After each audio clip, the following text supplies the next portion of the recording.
Hey, everybody. First of all, thank you to the HRC for this incredible honor, and for all the work you do for the community. It's so meaningful. Thank you also to the lovely Danae Benton. I love you so much. Thank you for your words. You have been such a steadfast friend and guiding light to me for the last 5 years. I'm so lucky to share this journey with you. Thank you, Danae, for your visibility. This award is yours. My name is Louisa Jacobson. I am an actor, and I am queer.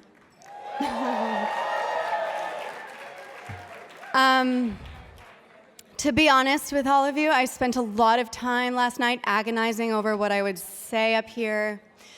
When I first found out that I was being awarded this, it took me like 48 hours to respond because I was trying to determine whether it was even appropriate for me to accept it. My girlfriend Anna, who's here tonight, hi, Anna. She was helping me with my speech last night. She was transcribing a bunch of gibberish I was spewing about like the phenomenology of shame and lofty theories about visibility and vulnerability. And then she was like, "Can I say something?" And I was like, I guess. And she's like, "You should just speak from your heart. You don't have to prove anything." Yeah. So, it turns out my speech unpacking shame was just like full of shame. Because shame, right, is the mechanism that makes me want to hide behind big, impersonal words. Shame makes me feel like I don't deserve this award. It allows me, thank you, it allows me to internalize criticism, makes me feel I'm not enough, makes me want to stay hidden in the shadows. Shame buries me so far into my own head that I forget what an immense privilege it is to even be able to stand on this stage and feel safe doing so. I am reminded now, and I do not take it for granted.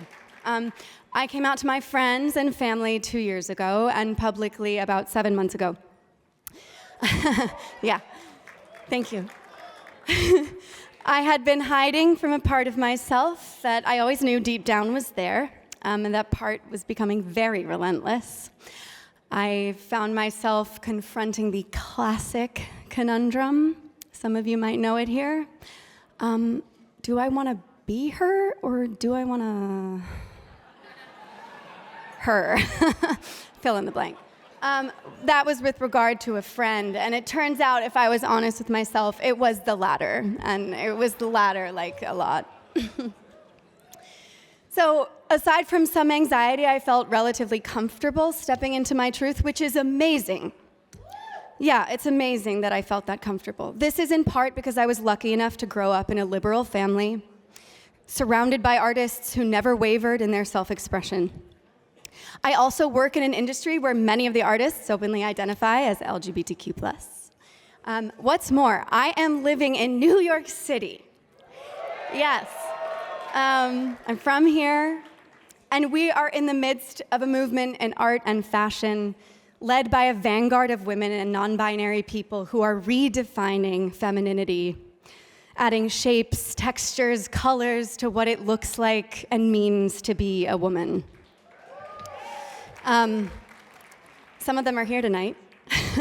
Danae Benton, Cynthia Nixon, King Princess, Hari Neff, Hannah Einbinder, Kristen Stewart, E.R. Fightmaster, Sarah Paulson, Cynthia Erivo, Daniela Kallmeyer, Phoebe Philo, Kate Holstein, and countless others. You and your art makes me brave.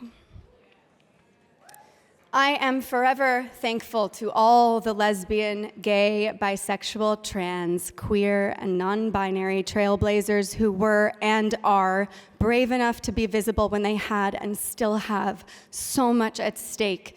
This award is yours. Thank you. I want to talk about visibility. To be visible is to be vulnerable. Unfortunately, vulnerability is often seen as a weakness, but in truth, it's one of the most powerful tools that we have for connection. As an actor, I've learned that the most powerful performances happen when the actor allows themselves to be revelatory, when they drop the mask and stand in the raw truth of who they are. It's the same in life.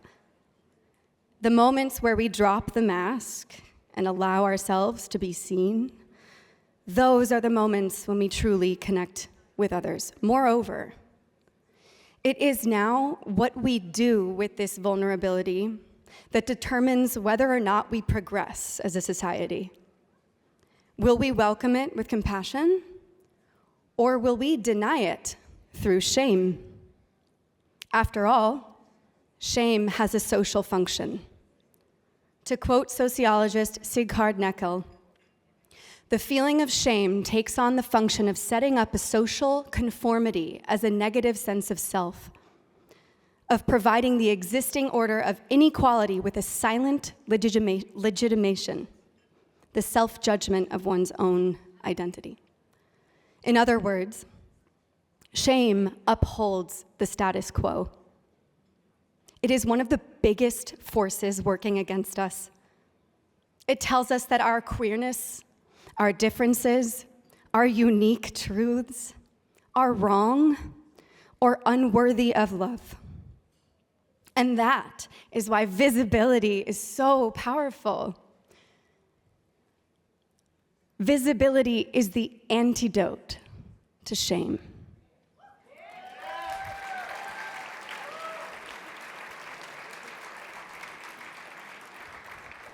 Visibility says, you are enough as you are. So here I am, standing in front of you, and I am enough as I am.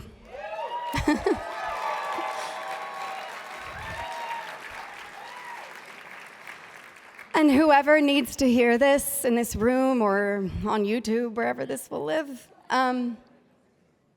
here you are. And you are enough, just as you are. Thank you.